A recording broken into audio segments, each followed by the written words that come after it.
You clicked on this video because you're running into a similar problem that I had maybe a year or two ago, where I wanted a little more reward out of my art. I wanted more exposure. I wanted just another reason to keep doing art because I love doing it, but this world is expensive and you can only spend so much time doing art, so might as well make it worth your time. As a part-time artist, I've sold 8 paintings this year. A couple of those paintings had 40 hours in them, so I spent a good amount of time doing the art, but they were all pretty much sold before I even did the project. And it is so much better going into a project knowing that somebody already wants that piece before it's made. I know I sold my first, it was like a 4 foot by 5 foot painting before I even painted it, which was an amazing feeling. That's my best accomplishment I've made this year of selling a painting, but I'm going to show you guys how I did those things. And a lot of it is really how you represent yourself. I used to do my art all the time. I spent hundreds, probably almost 1,000 hours all to myself. I didn't tell many people about it. Maybe a few family members knew, but I didn't even have a social media page. And once you get that up there and you can build a portfolio, then people can see what you can and can't do, and they're going to make requests. It's going to catch their eye and they're going to want your art. It's really all about the exposure. Oh, what's wrong with my art? And thinking the art's the problem. I think there is a art piece out there for everybody. People spend way too much money on stupid stuff, and I'm not saying that some people's art is stupid, but I'm gonna say that everybody has their own taste and opinion on art, and it goes on and on forever. There's gonna be somebody that wants to buy any piece because of the story, because it looks great in their living room, but if you're not putting exposure on your art, you're never gonna get many sales. Word of mouth is always going to be the best way to get art sales. If people know you, they're willing to pay and already have a connection. You don't have to do much to really earn their business. Even if you just want to give them a quick, like $50 painting or picture, it can be applied in any kind of field of art. Even my girlfriend does crochet, and she's done plenty of projects for other people. She's all completely done word of mouth.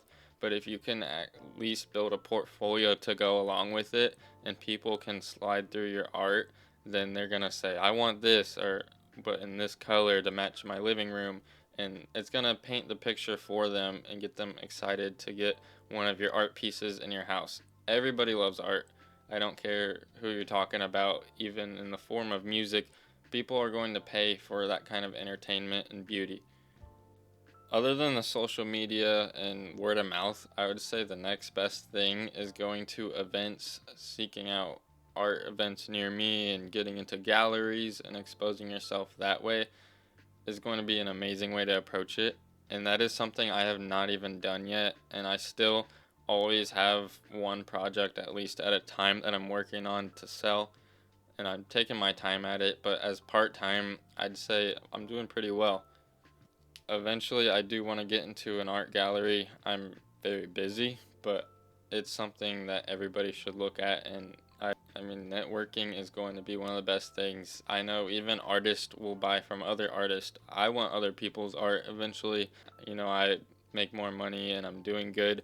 I would love to buy other people's art and just meet more people out in my local area. And I still go to farmers markets and I talk to a lot of people. I still meet, and that's just a really good way of exposure. Everyone is a little bit different, and when you get that personal connection, you can easily sell a piece of art, even if it's like downsized to a little desktop piece of art.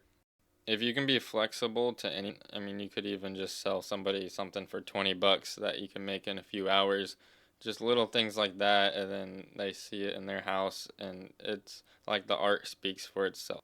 The next way, which is my personal favorite, but I also have a sales background, is going to other people's stores and asking them if they want a big old painting on their wall. Furniture store, which I sold a painting at a month ago to, they said they want more in the future. I put a giant painting on their wall, exactly what he wanted to fit the room to make his store look more attractive. But I went to a few other furniture stores, and they're all open, and they even set up a deal with me where people can buy my prints and I'll send them like a little commission for getting me those sales. And those are people that are selling furniture, so they're gonna talk to a lot of people that want artwork for their homes too. And if they're looking for a local artist, well, they have my business card, and those sales also happen. I know that method isn't for everybody. I mean, you cannot be shy at whatsoever. You gotta be talkative and build that relationship with people. But it's just all about that exposure. And it's so easy just to hand somebody a business card and say, hey, this is what I do. If somebody asks anything that I specialize in, hand them a card. And then the website's on there and everybody can see what I'm about. And nobody is going to be mad that somebody's just approaching them. Hey, I'm a local artist. This is what I do. That's it. You don't have to have some crazy sales pitch. You don't have to be wearing a crazy outfit to get their attention. People like local. I've never heard any bad feedback from anyone. The worst thing I was told is, I'll take your card. Have a good day. One thing I wish I knew earlier was to not be a starving artist. I tried that. I tried working minimal hours just so I could paint on hours, and I was confident it was going to get me somewhere. But when you are that desperate for something, I don't think it's gonna work out. It's like you're chasing it way too much and getting too much resistance. Kind of like the same thing as a sleazy salesman. People are gonna see that you're desperate. You're gonna just be shoving things in the wrong areas. You're not gonna be on the right track. You won't have focus.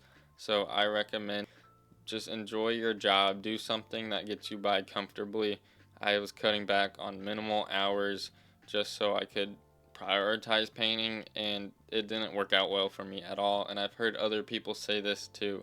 Being a starving artist is just going to get you in a deeper hole. I spent way too much time in the wrong areas, and once I got myself in a better job and I'm a lot more comfortable, I don't have to rely on paintings to sell. And I've sold the most I have ever this year. By a lot. I used to never sell my art at all. I keep going this way throughout the year. I don't know, I'll sell 10 to 20 paintings, and to me that's good enough. And then it's gonna be in other people's homes.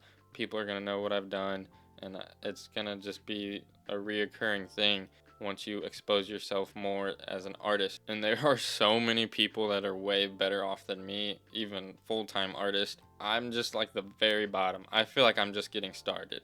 So if I keep doing this for a few years, maybe I could even retire being a full-time artist in the future. Not anytime soon. I do see it as a possibility. If you don't have a well establishment on a social media page, I'm sure you have a personal page on Facebook or Instagram. You could even post on your story, this is what I've done. I'm happy to paint for anybody else, or whatever kind of art you do. And I'm sure that somebody you know is going to ask. You could even do it for free. It doesn't hurt to spend a few hours just doing something that you enjoy and giving it away. I do want to attend some kind of show soon, maybe even at the farmers market, and I'll definitely document the process. I'm still documenting like how I got my furniture store sale and the other stores that I've just passed cards out to and built a good relationship with. And I'll be honest, I haven't heard much back from the other people, but the option is always there, and it was worth a try. I had nothing to lose there. Please share in the comments below of any other ways that I haven't mentioned in here of how you've been able to get your art out there more. I'm all open ears. I'd like to hear feedback, and it's just cool to hear other stories because there's so many ways to go about it. Being an artist, you have to be flexible and be creative about how you do everything. I still know people that I run into that know me and they didn't even know I was an artist. It's all about building that identity in yourself and showing people, and eventually you'll start having people come up to you that already know it and want your artwork.